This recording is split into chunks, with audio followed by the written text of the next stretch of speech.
ირმაზე მეუღლე 5 წლის განმავლობაში ძალადობდა. პირველად ხელი ქორწინებიდან მეოთხე დღეს დაარტყა. თავიდან ძალადობა სიმთვრალეში ხდებოდა. შემდეგ ფხიზელ მდგომარეობაშიც. როცა ქმარი ცემდა, ოჯახის წევრები ოთახიდან გადიოდნენ. ირმა სახლიდან რამდენჯერმე წამოვიდა, ოღონდ მცირე პერიოდით. ამ პერიოდში დადიოდა ფსიქოლოგებთან.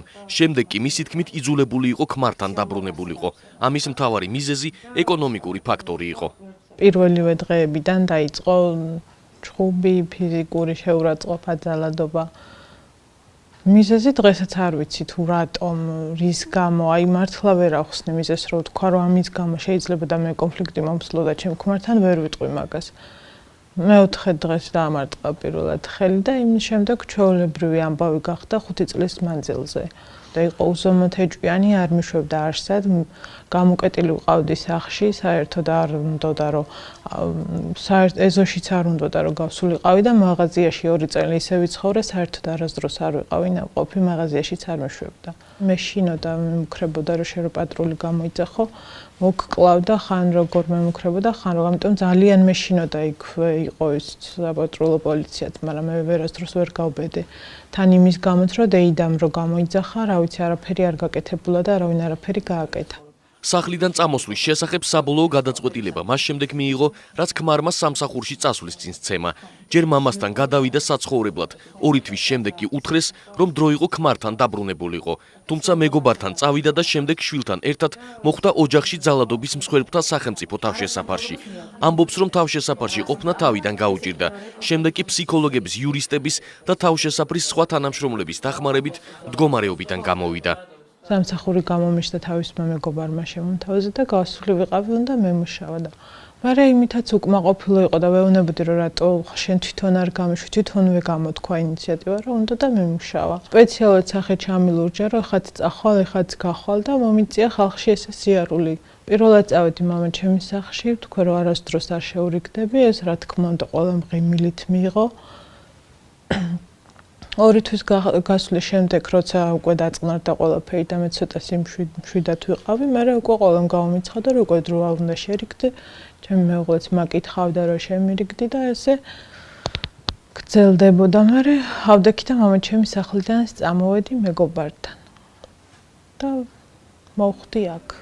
დაახლოებით 1 თვეში ირმას თავშესაფარში ყოფნის ვადა ეწურება და სამსახურს ეძებს, რადგან გეგმავს შვილთან ერთად ნაქირავებ ბინაში გადავიდეს საცხოვრებლად.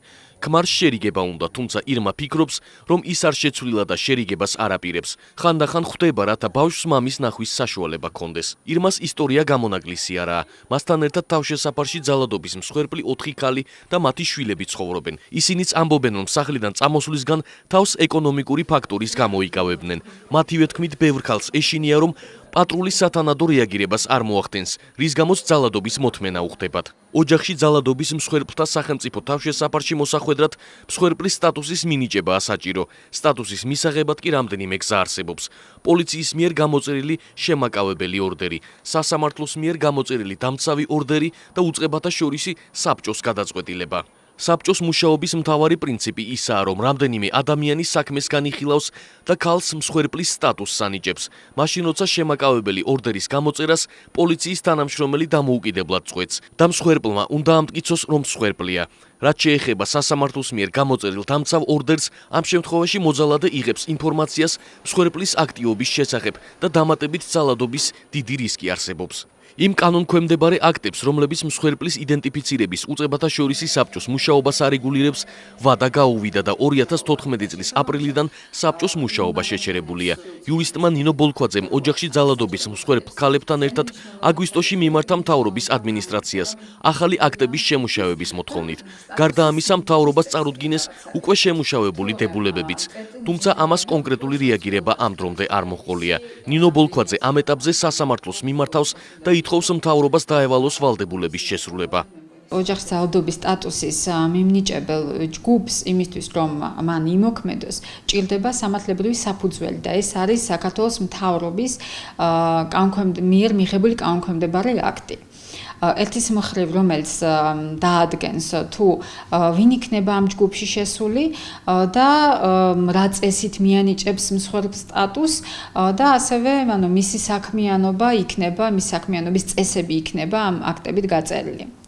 სწორედ ამ ადმინისტრაციულ-სამართლებრივი ნორმატიული აქტების გამოცემას ჩვენ ვითხოვთ, რომ სასამართლომ დაავალოს საქართველოს მთავრობას, ვინაიდან საკუთარი ნებით ამას არ აკეთებს. პარტნიორობა ადამიანის უფლებებისთვის წარმომადგენელი ანა არგანაშვილი მიიჩნევს, რომ ძალადობის პრობლემა ძალიან დიდია, მაგრამ არ ჩანს, რადგან სახელმწიფო ვერ ახდენს რეაგირებას და მის ინტერესშია პრობლემა ნაკლებად წარმოაჩინოს. მისი თქმით, რეალურად ძალიან ბევრი ქალი უშედეგოდ ითხოვს დახმარებას. სახელმწიფო აიძულებს ქალს, რომ ამტკიცოს, რომ ძალადობის მსხვერპლია და იმთავითო პრეზუმფცია აღებული აქვს, რომ აქ არაფერი არ მოხდებოდა. ფაქტობრივად ძალადობის მსხვერპლი ქალი, რომელიც ძალიან მძიმე მდგომარეობაშია, იმაზე უნდა ფიქრობდეს თავს როგორ უშველოს თუ იმაზე როგორ დაარწმუნოს პატრული, რომ გამოწეროს შემაკავებელი ორდერი. რეალურად ესე ხდება. მთელი სახელმწიფო სისტემა აჯერებს მსხვერპლს, რომ მას ან მოეჩვენა, ან ხვალ გაივლის და თითქოს არაფერი მომხდარა, ან რომ უნდა მოითვიროს. უამრავი кейსია, როდესაც ძალადობის მსხვერპლი იმიტომ არ მოდის სახლიდან, რომ სიღარიბის ღარსქვემო დახმარება შეუწდება. როგორ შეიძლება, რომ ერთ სახელმწიფოში ერთი ხელით, ასე ვთქვათ, ძალადობას ებრძოდა და მეორე ხელით არ თმევდა დახმარებას იმას, ვინც მსხვერპლია. ტაბულა ოჯახში ძალადობის მსხვერპლის იდენტიფიცირების უწყებათა შორისი საბჭოს ფუნქციონირების შესახებ მთავრობის ადმინისტრაციასაც დაუკავშირდა. პრესამსახურის განცხადებით, აღნიშნული საკითხის განხილვა მთავრობის მომდევნო სხდომაზე იგეგმება. როგორც უწყებაში განმარტავენ, საუბარია იმაზე, რომ სტატუსის მომნიჭებელი კომისია ჯანდაცვის სამინისტროსთან შეიქმნას და ეს არის გაეროს ქალთა ორგანიზაციის რეკომენდაცია. ოფიციალური სტატისტიკის მიხედვით, რომელიც შინაგან საქმეთა სამინისტრომ ივლისში გამოაქვეყნა 2007 წლიდან 2014 წლის ივნისის ჩათვლით ოჯახში ძალადობის 1102 ფაქტი დაფიქსირდა. მათში მონაწილე 2223 პირით. აღნიშნულ პერიოდში ოჯახური ძალადობის მსხვერპლი გახდა 1010 ქალი და 117 მამაკაცი.